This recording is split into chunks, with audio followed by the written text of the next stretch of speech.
আসসালামু আলাইকুম, it's me Taimur Rashid. Welcome to our new blog. আশা করি আপনারা সবাই ভালো আছেন। আজকে ওয়েদারটা সত্যি খুব সুন্দর ছিল। গুড়ি গুড়ি বৃষ্টি হচ্ছিল। তবে এই বৃষ্টির মধ্যেও আমার ছোট ভাই বোনেরা অক্লান্ত পরিশ্রম করে আমাদের দেশের ট্রাফিক ব্যবস্থাকে তারা নিয়ন্ত্রণ করছে। তাদের জন্য অসংখ্য ধন্যবাদ। আমি আজকে যাচ্ছি মগবাজারে, অটোমোবাইল অ্যাসোসিয়েশন অফ বাংলাদেশের অফিসে, যেখান থেকে ইন্টারন্যাশনাল ড্রাইভিং পারমিট দেওয়া হয়।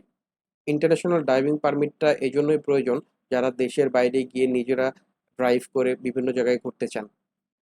ইন্টারন্যাশনাল ড্রাইভিং পারমিটের মাধ্যমে আপনি বিশ্বের 180টি দেশে ড্রাইভ করার অনুমতি পেয়ে যাবেন। তবে সেই ক্ষেত্রে আপনাকে অবশ্যই ভেহিকেল ক্লাস ইনস্ট্রাকশনটি ফলো করতে হবে।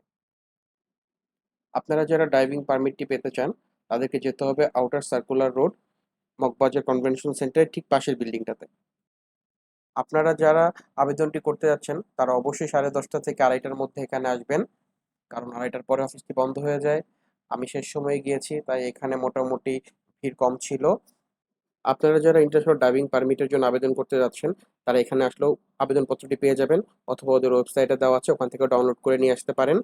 আবেদনের জন্য অবশ্যই 5 কপি ছবি লাগবে, যার মধ্যে 4টি স্ট্যাম্প ও একটি পাসপোর্ট সাইজ ছবি, লাইসেন্সের 1 কপি ফটোকপি লাগবে, পাসপোর্টের ডাটা পেজের ছবি লাগবে এবং জাতীয় পরিচয়পত্রের 1 কপি ছবি লাগবে। আবেদনের জন্য আপনাকে 4,700 টাকা জমা দিতে হবে। যদি আপনার লাইসেন্সটা মিরপুর বিআইডি থেকে প্রদান না করা হয়, সেই ক্ষেত্রে আপনাকে অবশ্যই অ্যাটাস্টেড করে নিয়ে আসতে হবে।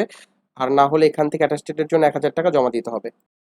টাকা জমা দেওয়ার পর অবশ্যই রিসিপ্টটি সংগ্রহ করবেন, কারণ রিসিপ্টের মাধ্যমে পরবর্তীতে পারমিটের ডেলিভারি পাবেন। আজ এই পর্যন্তই। ভিডিওটি ভালো লাগলে লাইক দিবেন এবং চ্যানেলটি সাবস্ক্রাইব করে আমাদের পাশে থাকবেন। আল্লাহ হাফেজ।